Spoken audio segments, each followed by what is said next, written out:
Por la señal de la Santa Cruz de nuestros enemigos, líbranos, Señor Dios nuestro, en el nombre del Padre, y del Hijo, y del Espíritu Santo. Amén. Señor mío y Dios mío, creo firmemente que estás aquí, que me ves, que me oyes. Te adoro con profunda reverencia, te pido perdón de mis pecados y gracia para hacer con fruto este tiempo de lección divina. Madre mía Inmaculada, San José, mi Padre y Señor, Ángel de mi guarda, interceded por mí. En este día, martes, continuamos con la lectura del libro del profeta Esdras y leemos el capítulo 6, versículos 7 al 8, 12 y 14 al 20. En aquellos días, el rey Darío escribió a los jefes de la región del otro lado del río Éufrates: dejen que el gobernador y los dirigentes de los judíos reconstruyan el templo de Dios en su antiguo sitio. Estas son mis órdenes acerca del proceder de ustedes con los dirigentes de los judíos en lo que se refiere a la reconstrucción del templo de Dios. Con los impuestos de la región del otro lado del río destinados al rey, se les pagarán puntualmente los gastos a esos hombres, para que no se interrumpa el trabajo. Yo, Darío, he promulgado este decreto para que se cumpla a la letra.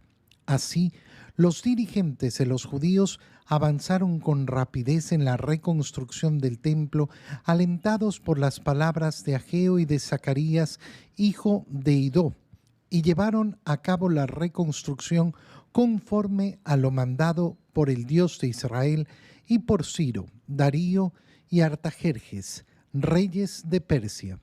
El templo se terminó el día 3 del mes de marzo del año sexto del reinado del rey Darío. Los israelitas, sacerdotes, levitas y todos los demás que habían vuelto de la cautividad celebraron con júbilo la dedicación del templo de Dios. Para la dedicación del templo ofrecieron 100 toros, 200 carneros, 400 corderos y como sacrificio por el pecado de todo Israel, 12 machos cabríos conforme al número de las tribus de Israel. El servicio del templo de Jerusalén se encomendó a los sacerdotes y a los levitas según el orden que les correspondía, conforme a la ley de Moisés. Los israelitas que habían vuelto de la cautividad celebraron la Pascua el día 14 de abril. Todos los sacerdotes y los levitas se habían preparado para celebrarla y estaban puros. Inmolaron pues la víctima pascual para todos los que habían vuelto de la cautividad, para sus hermanos los sacerdotes y para sí mismos. Palabra de Dios. Ya el día de ayer leíamos cómo termina ese gran destierro que ha sufrido Israel, que han sufrido los israelitas por causa justamente de sus pecados, por haber roto la alianza con el Señor. Y no solo que perdieron la tierra prometida, sino que perdieron el templo. El templo de Salomón, el templo que había proyectado construir el rey David y que fue construido finalmente por su hijo Salomón, fue completamente arrasado, completamente destruido. Y ahora, según la promesa del Señor, según este nuevo comienzo que le permite tener Dios a Israel, van a reconstruir el templo. La reconstrucción del templo tiene, lógicamente, un valor moral muy profundo, un mensaje moral muy profundo, porque no se trata simplemente de esa reconstrucción material, sino que se trata de esa capacidad moral de reconstruir nuestra vida, la vida de cada uno y la vida, lógicamente, de todo el pueblo de Israel. La reconstrucción, por tanto, del pueblo representa y refleja justamente esto, cómo Dios nos da la oportunidad siempre de reconstruir nuestra existencia, siempre de reconstruir la vida cara a Él en el cumplimiento de sus mandatos. El rey Darío escribió a los jefes de la región, ¿para qué? Para dar el modo en el cual se iban a utilizar los impuestos que estaban destinados al rey, de tal manera que la reconstrucción del templo de Dios iba a seguir adelante. Con los impuestos de la región del otro lado del río, se les pagarán puntualmente los gastos a esos hombres. ¿Para qué? Para que no se interrumpa el trabajo. El deseo del rey de que entonces esta reconstrucción sea una reconstrucción rápida, lo cual va a llevar a que efectivamente en 6 años, en menos de 6 años, se logre tener el templo construido, pero también va a significar que ese templo va a ser muy inferior de lo que era. Se sabe que el templo proyectado por David, por el rey Salomón, era de una hermosura tal y había tomado tanto tiempo su construcción y su preparación. Lógicamente, al ser construido el templo en tan poco tiempo, en 6 años, la belleza del templo es otra cosa. No va a tener la misma belleza. Después se seguirá adelante embelleciendo y construyendo más, pero no volverá a alcanzar la belleza original. ¿Qué sucedió con ese templo? También fue destruido. También fue destruido. No es que estamos leyendo la construcción del templo que efectivamente está levantado hasta nuestros días. No, el Señor Jesús anunció que ese templo iba a ser destruido y efectivamente en el año 70 fue destruido completamente y hasta el día de hoy no se ha vuelto a levantar. Por eso queda en Jerusalén solo el muro de los lamentos, que es el único muro que queda del antiguo templo de Jerusalén. Y eso es lo que hay hasta nuestros días. Por tanto, ese templo, esa reconstrucción del templo, no significa que va a permanecer ahí para siempre. Lo que hay es justamente esa capacidad de volver a la alianza con el Señor, de volver a construir la vida, la existencia del pueblo en los mandatos del Señor.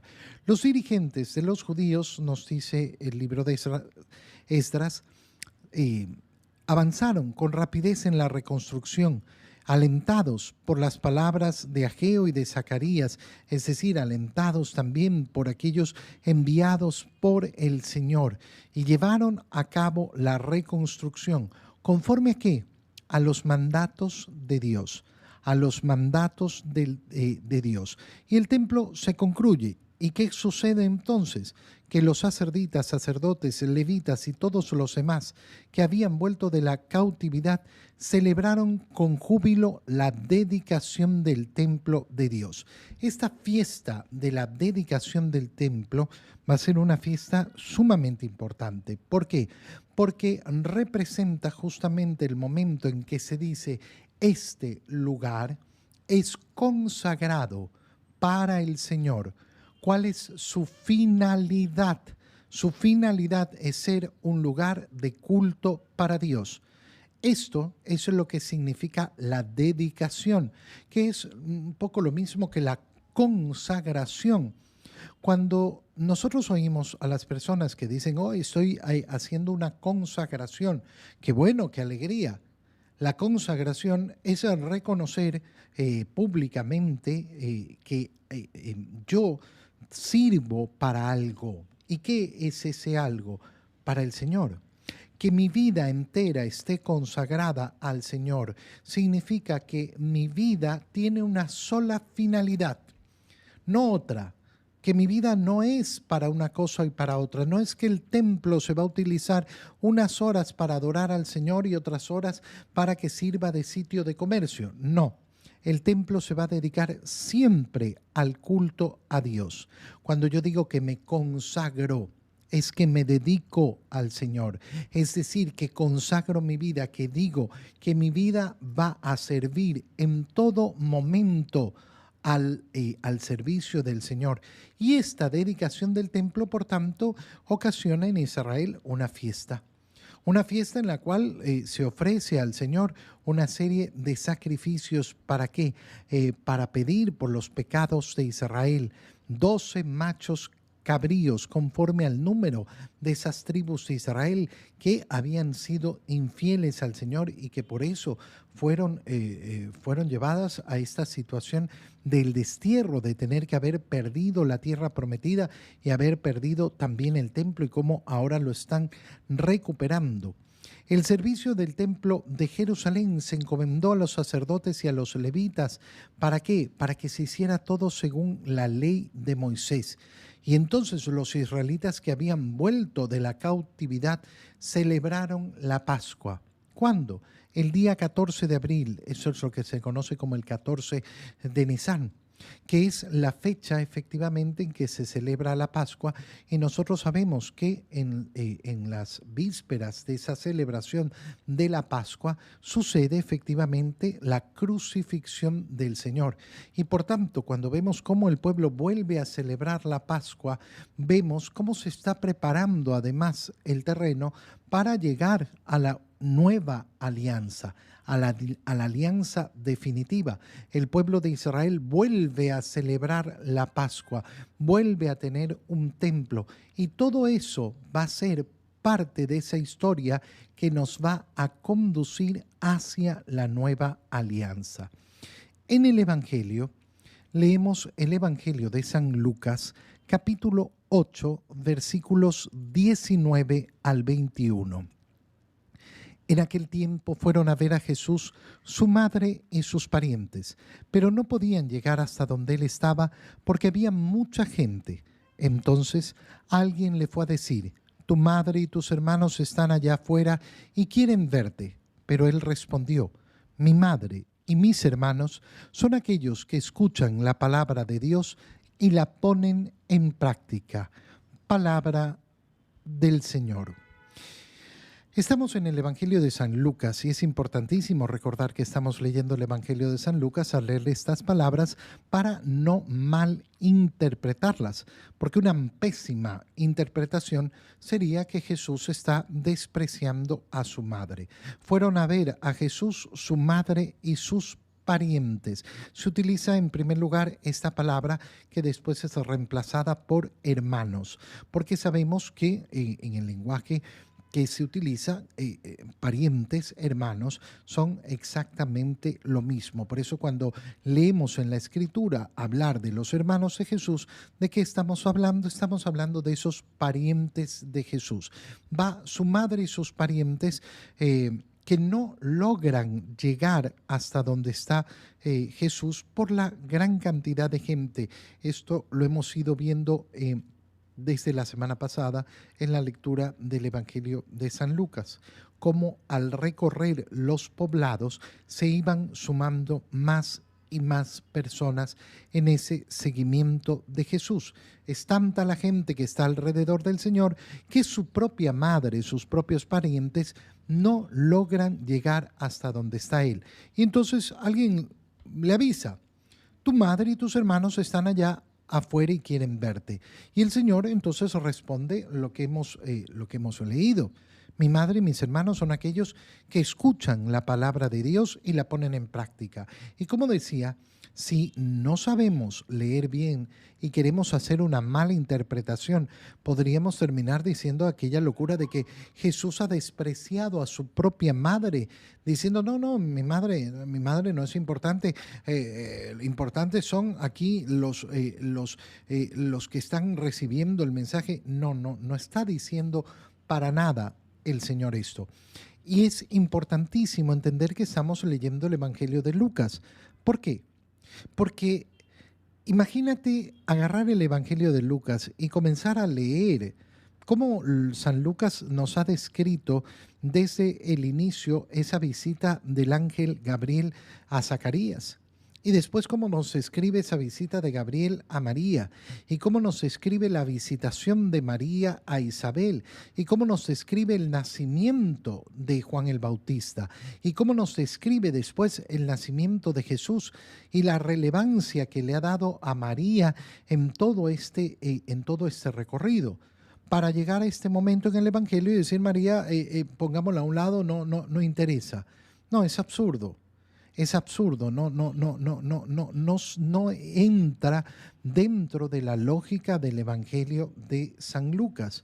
Por tanto, no podríamos tener una interpretación así porque sería absurda, ridícula. Y entonces, ¿qué es lo que está diciendo Jesús? No está despreciando a su madre para nada. Lo que nos está diciendo en primer lugar es por qué su madre es su madre. Su madre es su madre. ¿Por qué? Porque ella ha escuchado la palabra de Dios y la ha puesto en práctica. Para ser discípulo del Señor, que eso es lo que hemos estado leyendo justamente en los últimos días, delante de la muchedumbre que comienza a acompañar a Jesús, delante de ese número creciente, el Señor no le ha llamado la atención. No le ha llamado la atención el número y por eso ha puesto de manifiesto, miren, algunos vienen, se hacen los que me siguen, pero para seguirme se necesita mucho más. Ahora, aprovechando esta llegada de su madre y de sus parientes, va a reforzar aquello que se necesita para verdaderamente ser discípulo de Jesús. ¿Y qué es lo que se necesita? Escuchar la palabra de Dios y ponerla en práctica. María ha sido madre de Jesús en primer lugar, no porque ha quedado encinta, sino porque ha concebido en su corazón la palabra de Dios. Y para concebir en el corazón la palabra de Dios, ¿qué tenemos que hacer? Ese doble ejercicio. Escucha y pone en práctica. Escucha la palabra de Dios y la pone en práctica. No es de ninguna manera en otro orden. Yo en primer lugar tengo que desarrollar la capacidad de escuchar. No escuchar lo que a mí me dé la gana, no imaginarme lo que yo quiero, no es opinar lo que a mí me parece, no, es escuchar